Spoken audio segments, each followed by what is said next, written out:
Good evening, Rose Church. Welcome to the Midweek Dive. It's so good to be here with you. My name is Justin Ingleton, and I'm part of the pastoral serve team here at Rose Church. And I just want to say welcome to Wednesday Night Midweek Dive. So glad that you're here. So glad that you're tuning in. And give yourselves a hand. Give it up for our panel this evening. We're going to add the clap sounds in later. We'll do that in post. Do it in the comments. Yeah, live, do it in the right? comments. Do it in the supposed comments. No, we're so glad that you're here with us this evening. We actually have a great night planned for you, and we're going to jump in just to some conversation. If you've been tuning in the last few weeks, as you know, we've been kind of going over Pastor Andrew's message, Into the Wilderness. We are on week 3, and it has been an amazing sermon series. It's been touching lives, and then also with the midweek dives, just kind of coming together, talking with one another, and kind of just doing, this is kind of what you see in a Connect group. So if you're familiar with a Rose Church Connect group, you've been a part of this before. So now we're just doing it with you live on a Wednesday, and I'm so glad that you're here. So I'm going to jump in real quick and just kind of introduce the panel that we have today. Directly across from me, I have my good friend, Michael Rivera. How you doing, Michael? I'm doing great. Thank you. Awesome. I'm so glad that you're here with us. So glad you're here with me. Why don't you tell us a little bit about yourself, maybe how you came to Rose, and just kind of what you do. Oh, okay. So I've been at Rose since the very beginning, grassroots, since it started. Inception. Exactly. So yeah, I've been here over 2 years. 3 years will be with the Rose as far as church planning. Live out in Vancouver, Washington. Married, beautiful wife, Marari Rivera, and then I have 2 kids. My kids started kindergarten today. Oh my. Yeah. Online kindergarten. Online, remote learning. So we're going to hold a prayer service for you right after. Yes, we will be exactly. Bless your home. Yeah. So yeah, that's just a little bit about me, and I'm a social worker, so I work for the state, and I'm a certifier. Yeah. Awesome. Glad to have you here. We call you Rivy from college. Right. Yeah, Yes. So if you hear me call him Rivy throughout the night, that's just it's just in from college. It's stuck in the brain. So thanks, Michael. And then we have a returning guest, a 2-time repeater, the only one to do it. It's like the third Melanie time. Very impressive. Jimenez. Go ahead and introduce yourself and kind of give you a little blurb about yourself. Hi, I'm Melanie. Everybody calls me Mel. Also been at Rose for a long time. Not Inception, can't claim that, so that's sad. But real far back. I think Riv and Justin, I met you at the very first kind of like interest night.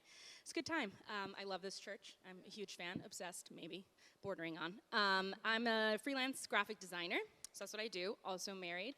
To Gerald, who you probably see in the front row worshiping on Sundays, when we had Sundays. Oh, gosh. And that's pretty much what I do. Yeah, it's good to be here. Awesome. For a second time. For a second time. It's a 2P. Go for the 3. She might be back next week for the 3P. Who knows what's Who in knows? store. Awesome. Glad that you're here. And then to my left, we have this lovely lady. I'm a big fan of you. Why don't you go ahead and introduce yourself? Thank you. I'm Chelsea. I am Justin's fiance. I think that's why he's a big fan of me. I liked it, so I put a ring on it. And I started coming to Rose at the Bossa Nova days. That's where I met you, which is a big treat. Me and one of my best friends, Jasmine, started coming here. And Pastor Andrew spoke word for word exactly what we were going through. And it was just a tell of his talent, his word, and the church. And so I started serving, and now I lead the welcome team here. Shout out to all my welcome team people. We love you. Ooh, ooh. Yeah, and I'm thankful to be here. I'm excited. Awesome. Oh, for work. Front lines, right here. Front lines. Essential. I'm an essential employee. I'm a nurse at Providence, which I absolutely love doing. Yes. Hello, nurse. All right. So glad that you're here. I will try to contain we're getting married in December, y'all. So go ahead, and we're registered at Target. And, just a bunch of We really are. Yeah. So Put a link just in the look us chat. up, send us some gifts. Guys. Yeah, we'll have someone drop the link later. No, it's. I'm so glad that we're here tonight and get to do this. And I said this in the beginning, but I can't say it enough. Like this is what we do at Rose. This is kind of what you see. We got a Connect season starting up, which I'm excited about. And this is kind of a format that you see in our Connect groups when we come together. And we people are our passion. Like, we want to do life together. Yeah. And we want to, sometimes you can sit in a Sunday service and God can touch you, but there's so much more when you walk it out with, you know, your community, with your friends, your Right. brothers and sisters. And so we want to encourage you to do that. I kind of have a couple questions that we're going to dive into. That's why it's called the Midweek Dive. And we're going to kind of just jump in. If you didn't catch this Sunday's service, Pastor Andrew, he kind of went through the story of Jacob. And so it's a beautiful story if you haven't been through it before. But the sermon was called Stuck Between a Rock and a Hard Place, and kind of in this transition period and God using your seasons and kind of, and it's so kind of where we're at now with COVID and some of these things of like, sometimes there's a season that's unescapable, and what is God doing in that time? And so, the first question that I have for you guys today, and we'll just start, I'll start with you, Riv, but have you ever been in a season of maybe solitude or quiet, and kind of what is that like for you? Did you wrestle during that season? How did you kind of handle those quiet times? The story of Jacob is him wrestling with God, wrestling. Right. And so how have you kind of navigated through these seasons? I feel like I've had too many of those seasons, to be honest with you. I know that we're in a different season now, but I have definitely wrestled with God, with potential different career choices. The quick practical example that I remember is, and I'm sure that a lot of people can relate to it even now, is when I got laid off and I lost my job. And at that time, Rari was pregnant, my wife. She was pregnant with Ezra, our firstborn. And we were not expecting it. I was like, just got laid off. God, what are you doing? I've been doing everything you told me that I'm supposed to be doing. And now this happened. Like, I was just, shocked. So I definitely felt like I was in that kind of quiet season, just seeking God, wrestling with God.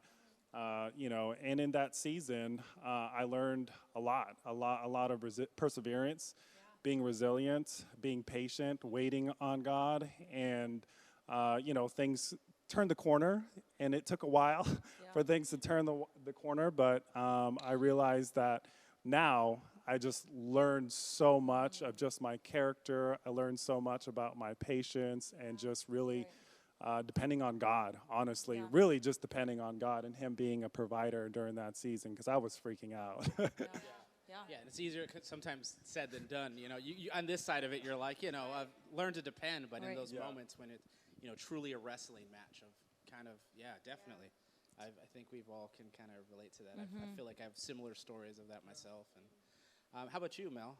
Yeah, for me, that definitely struck a chord, very similar in that, well, not the kid thing, but definitely like waiting on God. I think a lot of my wrestling is just me kind of being upset with Him, in so many words, and really wrestling with His timing. Patience is not my strong suit. I literally grew up with a Catholic mother, so my issues are guilt and very, very deep, deep guilt. So for me, I think that like God is he's consistent in when He meets me in a wrestling match. And I think He's always trying to teach me patience and definitely His timing. Yeah. And it's hard to trust God's timing, like no matter what season you are in life. I think that's a consistent way He starts just sort of approaching me in a wrestling or in solitude, really. It's about learning how to wait on Him and wait on His timing. So yeah, that's been it for me. Specifically, I would say, I guess in marriage, I think, or waiting for marriage. For me, I was a very impatient, angsty adolescent. It's no surprise to most people who know me. But yeah, I think the waiting on God for the right man was really hard for me. And I was 28, I think, when we got married, Gerald and I. So, I thought I was going to be married at like 21, and, I was just going to be this young, I'm 33, cute. Mel, so You know what? let's... Okay, fair enough. Know your audience, you guys. Whoops. Just kidding, just kidding. But yeah, for me, absolutely. it felt like a long time, but no, God's timing, it's always the right timing. So, it's always a good absolutely. lesson, but yeah. Amen. Yeah. How about you, Chell? Like, I don't know, when I was thinking about this and thinking of what do my seasons of solitude or like silence in a sense look like, and the word that like kept coming to mind is just chaos. Because like Andrew was talking about, you're filled your mind with The Office. You filled, which is my thing. That's your background. That's always my background. I fill my mind with The Office. I fill my mind with music. I am running from here to there, doing all these things, which are so important, but also taking that time when you like, it's like how Jacob was. He worked for 20 years. And what does that 20 years look like? It's probably, you're just waiting. You're waiting, you're waiting. And then you're there and you're wrestling with God. And I'm sure as soon as like he's leaving 20 years, and his family goes away and he's alone. Like I resonate with that so much because then it's like, okay, now I'm flooded with everything and it's just chaos. Like, can you imagine physically wrestling, and it's just chaos. And I feel like for me at the beginning of COVID, that's what it was like. It's just chaos. I was alone. I didn't see people. I didn't see you. Like I saw no one besides work for 6 weeks and you're alone. And it's like in this story, I think it gives hope because it's like, okay, you wrestled with God. God hurts you, pops your hip out of socket. That's what it feels like. That's what COVID felt like. COVID felt like your hip just got popped out of socket. my hip's But still out then- of place. Honestly. Walk with a limp. But then at the end, that's like good, to be blessed by God, and I think that we're still walking through that. You still get to see the favor of God, but you're amidst chaos. And even if it's silent out here, I get flooded with emotions. Like that time of COVID, I was just like at the beginning, I was sitting in a studio apartment, just like, what do I do? I woke up early and I created a habit of like waking up, and I didn't have to do my hair and makeup for work anymore. So what did I do? Woke up at the same time how do and you read. guys handle the quiet time? Like practically, I think a lot of people could probably like, they're listening to this and they're thinking like, the quiet time does come. And I find myself always finding distractions. Sometimes it's good distractions. I'm like, I'm going to put on another sermon. I'm going to put on another. And it's like, there's that where God speaks, says, be still and know that I am God. And it's like to be still and to be still in this world that we live in today, be still and be quiet. Like how do you guys navigate quiet times? With kids, you probably don't have too many quiet times, but with everything going on, it's easy, and it's not an excuse, but it's easy to have an excuse of like, how do I sit in the quiet and let God be God, be still in those moments? What are some things that you guys have found, or some things that you bank on? I mean, I know I was speaking with Pastor Jeremy, who was leading this last week, and he's like, I meditate on Scripture, and that's something he challenged me to start doing. And it's hard to stop. It's hard to shut your mouth, and shut your mind off, and just meditate on the things and be quiet in God. And so, anything else that you guys Practically, yeah. I guess it's as cliche as like waking up very early before like the house is up. Anyone in my house is up. None of the young people want to hear this. And I know, right? It's true. But no, there is something though, truly like about morning, like the day beginning, even before sunrise. Like actually, I feel like there's darkness and then there's light, and I just feel like that's usually my best quiet time is when it's silent in my home and I can relax and just literally tune everything out because there's nothing to tune out. Like, it's just completely quiet. So for me, that's morning. Go ahead. Okay. For me, it's been like a discipline, honestly. That's how I kind of think about the quiet time, and really fighting and looking for opportunities. Like you said earlier, I have kids, two young kids, 2 and a 5-year-old. And, before I was married, I could get up early in the morning and have a quiet time where I literally find a space somewhere in my home by myself where I would listen to worship music in the background and just have a conversation with God and just talk to him. And then one of the other things that I love doing is journaling. And I know it's different for everyone. I know a lot of people connect differently even through worship. But for me, I do a lot of journaling, trying to sit, trying to wait, trying to listen to the voice of God in those quiet moments, because I know when it does get chaotic, Chelsea, when you said that earlier, that's when you can hear God's voice clear and very loud, and that's when you really need him. So That's how I kind of look for those opportunities. My kids go to bed now, and now that's my quiet time. Once they go to bed, that's my quiet time. I'm gonna lock myself in there, and I'm gonna wrestle with God and just focus. Yeah, I feel like, I kind of want to be. I'm gonna be transparent. I hope you guys kind of go that route with this as well. Do you guys have a tendency to give up, like when it's not ideal? When it's like, for myself, like as far as like, do you have a hard time talking to yourself? Do you have a hard time shutting it down? Do you have a hard and then when everything hits the fan, do you have a hard time being consistent? Because I find that in myself sometimes. I'm like, when it's all coming at me, I quit. So, and not all the time. Yeah. That's not what you want to hear from your leaders. No, that's real. This is the last time Justin led the midweek dive. No, that's real. But I just want to kind of give hope to people, because like I find myself at those times where I'm like, I have a tendency to like, all right, I can't do this. Like, I'll try. And how do you guys like? How do you talk to you? How do you get there when you can't? Like you're saying, like, well, was this? How do you motivate yourself to get to that next place, to move to that next step? I'll go. Okay, good. Yeah, you go. I think that when it's hard for me, I think something that has kept me through is good old Cassie Qualls. She's someone who's so amazing, who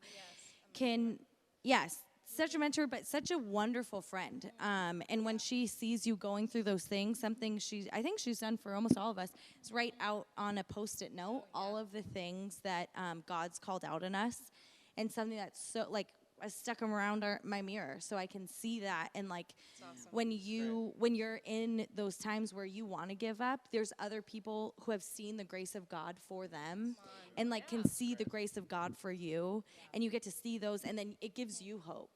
And I think those are small practical things when it's like, there's an option to give up, and then there's an option to keep going forward. And like and we've all experienced that grace of God, that you're like, I want to keep going forward because I can see this, and I know it will come to fruition, and it will be the most beautiful thing that I've ever seen. And I think that's something special about having community, having people like this, because they see that in you, and they can bless you with that. And it's literally Post-it notes with words written on it, like something that's so special, like keeps you going. Yeah. That's great. I love that. I was going to say, for me, the discipline is hard. I think that that's true. And I think that most would be lying if they didn't say that they struggled at some point with being still, hearing God's voice. All of that is very, very hard. But I do try in those moments to reflect on God's promise.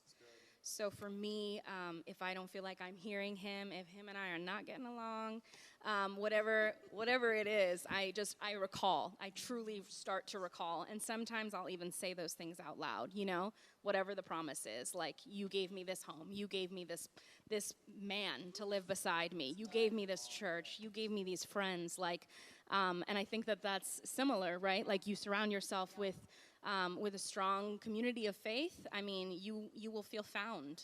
And I think that that's huge. So yeah, recall his promises. If that's something you're struggling with, I think that there's so much power in reminding yourself how far you've come, or what God has pulled you out of, or what he's led you into, whatever it may be. So I don't know if that answers the question per se, but that's what I don't know what my question was, but that was encouraging. Okay. So Oh, good. that's a word. That's good. Yeah, absolutely. I think, you guys both kind of said it in a couple different ways, but just, it might sound like I'm plugging connect groups, but it's because I am.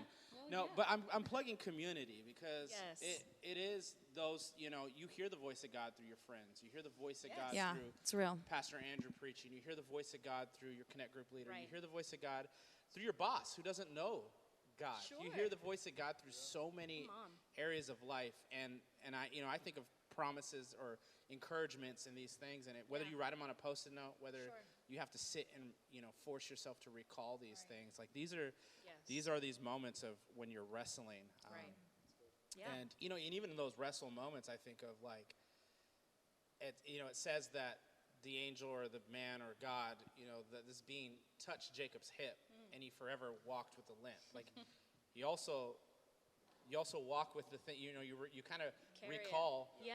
What did I go through to get here? And I think Yes. that for me, it's like, That's you know, good. we can always look at, this is a hard time, this has been terrible, but when you get to the other side, can you go back and reflect on those? And like, remember how hard it was when I lost my job and I was just Yes. about to have my first kid, and then, you know, Yes. and now look Right. at you. You just Yeah. edged up nicely, the hair looks good, you're just looking You're doing good. you know? good, Yeah. Michael. Yeah. Doing good.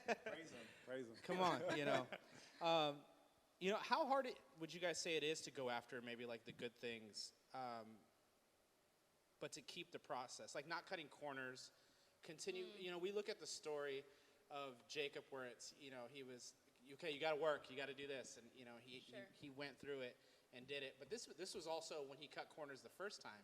You know, he stole his brother's birthright. He kind of went, you know, he did it both ways. We get to see Jacob do it wrong in the beginning, and then kind of towards the end trying to work through it. And then at the very, you know, you see him cross over, and Pastor Andrew touched on this. He's looking at what's in front of him. He's leaving from what's behind him. He's kind of in this area, you know, you're in that middle ground.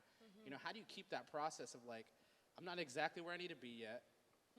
I don't necessarily like what's in front of me. I don't know what's in front of me, but I need to stay, and I don't want to cut the corners. I want to continue to move through that.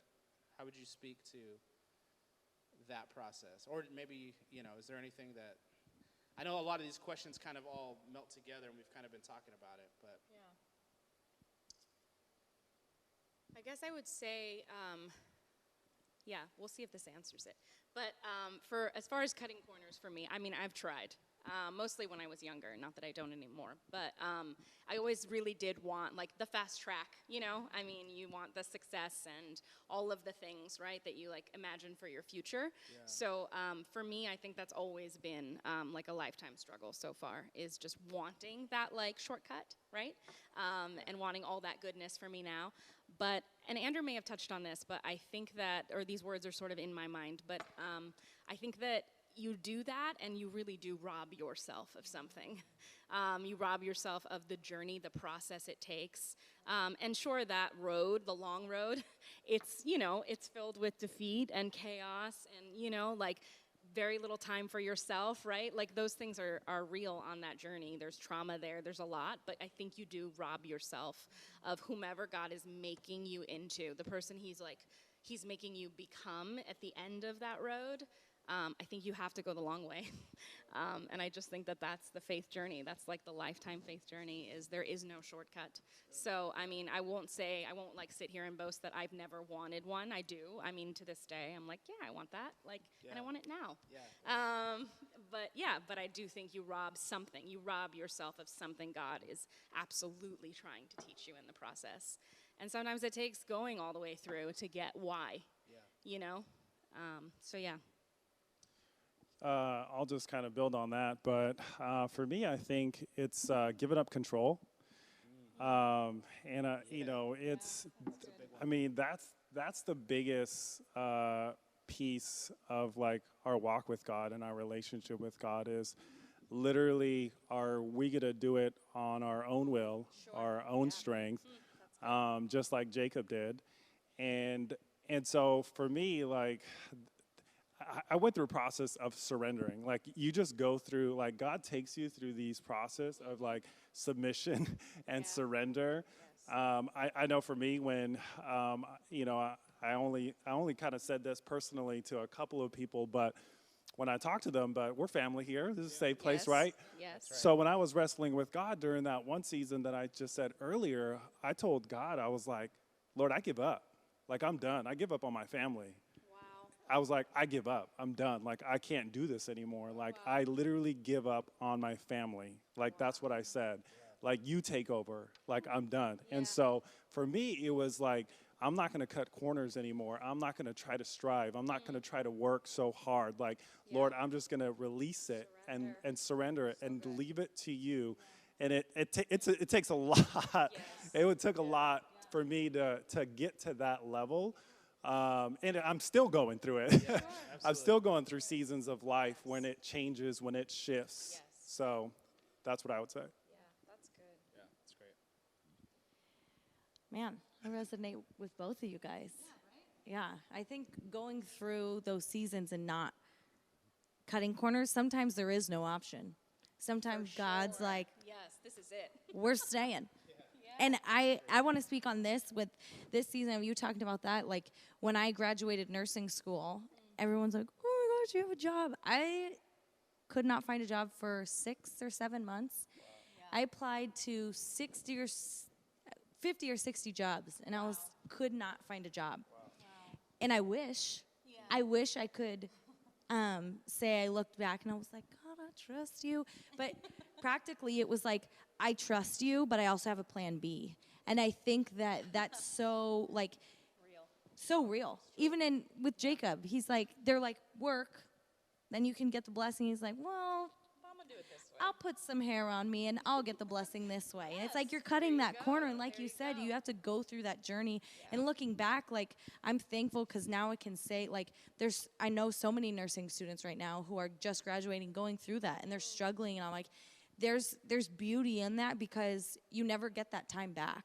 You get to rest in there. Like, it's hard. You get to struggle, but you also get to rest. And at the end, like, we always get to see the grace of God. Like, it always comes to fruition. There's always a better plan.